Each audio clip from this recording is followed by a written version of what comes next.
এই দেখো বন্ধুরা, বাজার থেকে কত আম নিয়ে এসেছি। এই আমগুলো কী আম বলে জানি না, আমি নাম জিজ্ঞাসা করিনি, তোমরা বলতে পারবে হয়তো, কেউ জানলে অবশ্যই জেনো। তো এই যে আম, প্রচুর অনেক আম নিয়ে এসেছি এবার। এখন এর আগেও একবার এনেছিলাম, তবে এত না, মানে 4.5 কেজির মতো আম নিয়ে এসেছি। কতদিনে শেষ করব জানি না, আর একটু কম দামে পেয়েছি। তোমাদের ওখানে কত কি দাম আছে তোমরা অবশ্যই জানিও। হ্যাঁ, গ্রাম সাইডে যাদের, তাদের হয়তো একটু দামটা কম পড়বে, কিন্তু শহরের দিকে তো সব জিনিসই কিনে খেতে হয়, কোনো কিছুই তো আর ফ্রিতে পাওয়া যায় না।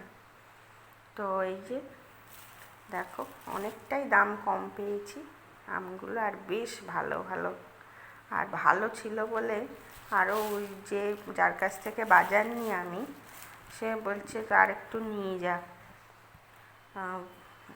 ভালো আছে, একটু বেশি করেই নিয়ে যা। এবার বেশি করতে গিয়ে 4.5 কেজি হয়ে গেছে।